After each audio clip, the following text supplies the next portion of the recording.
I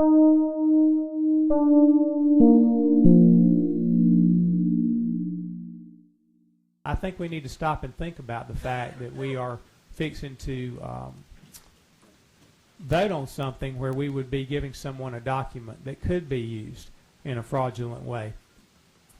You know, sometimes I think of things in pretty simple terms.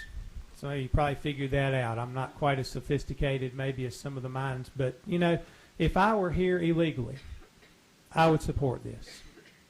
And I think about that. And just as we have heard from so many that do, so many people who are here illegally support this. So what does that mean? You know, if it's considered a positive in the illegal community, which is, to me is exactly why we should not do it.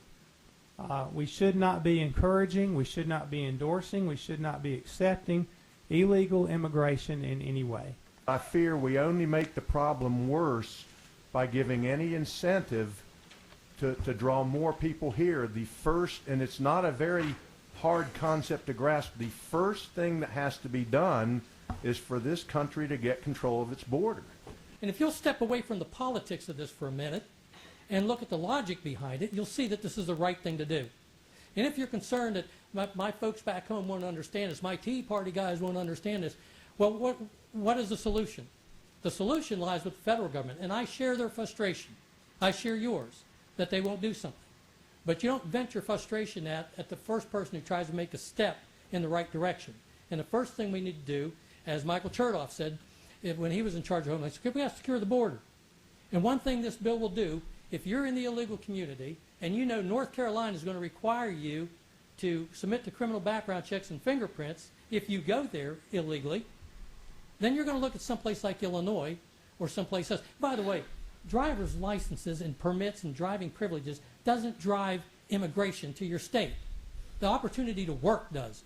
There are not people in Honduras saying, oh God, if I could just get to North Carolina, I'd get a driver's license. You know?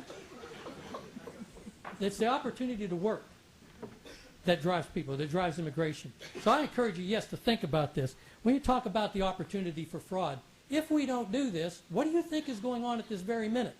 People who are driving on fraudulent IDs. Fraudulent IDs that somewhere in this country, if they check out to be real, means somebody is the victim of identity theft.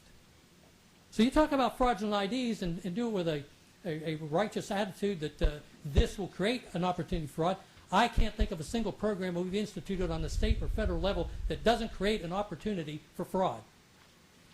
This actually addresses fraud.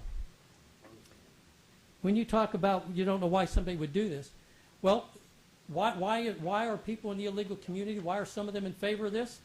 Because, as I said earlier, in the illegal community, you have a segment that is engaged in felonious crime, and they do take advantage of other people who are here illegally.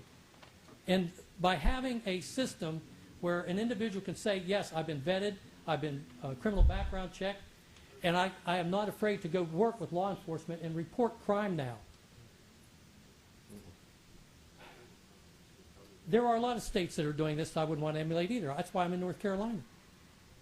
But that's why I'm also presenting this bill, because I want to move North Carolina forward, and I want to move it forward on this issue.